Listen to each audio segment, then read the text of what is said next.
I've got a couple of things bubbling up for me this morning that I'm going to try to tease apart here. The the presence of protests in the social environment is a way by which the body politic says ouch.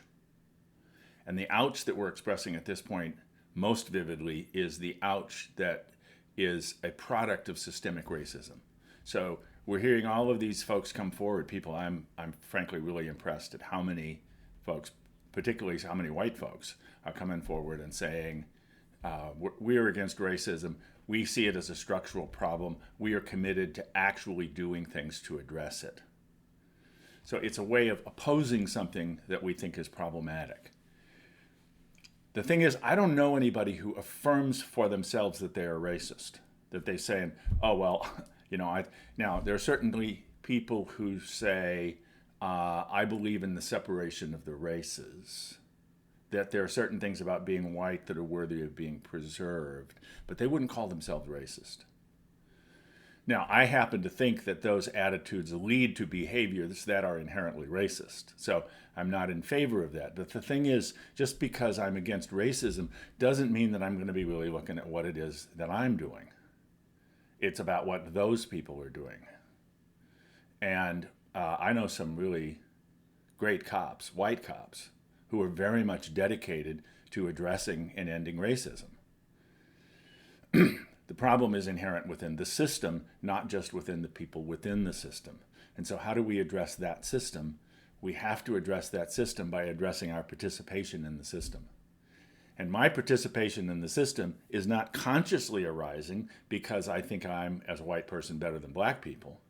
It's because there are points in my life when I say, oh, well, that person is somehow wrong, bad, different, defective.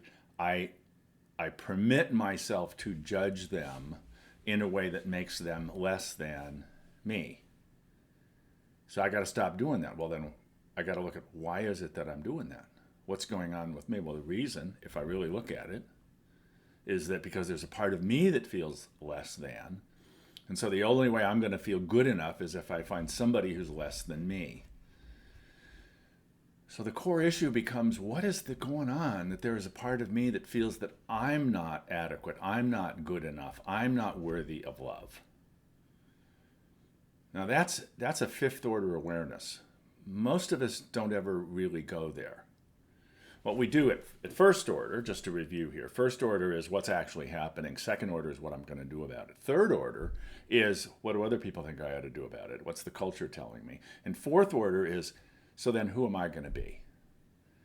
And who I'm going to be is somebody who's not racist, but that means at fifth order, I have to be aware of those parts of me, those often silent but very powerful parts of me that compel me to do things that are actually harmful. I have to have that deeper awareness. This whole piece goes together with another thing that was coming up for me just in a series of conversations recently.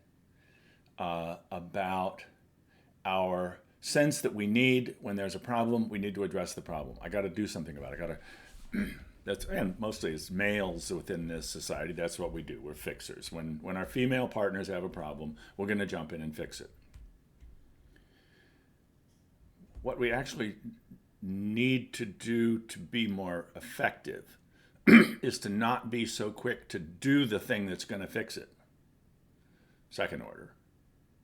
But to listen, third order, to what's going on with others and allowing that to settle in with us, to kind of work on us, to say, what is the problem here? What's actually going on? Ultimately, I want to get back to second order and I want to address the problem. But I want to do that out of the wisdom that comes from understanding my own interiority, understanding what is this stirring up in me, and allowing the larger social problem to transform me.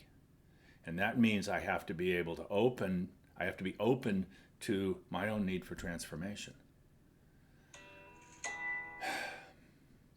So, my prayer for us today is that we take this turmoil that's going on in the world for us and allow it to work on us, to really sit with, because there's a part of me, I really want to figure out how do we fix this? What do we do? What's the new normal going to look like? I'm really urgent to do that.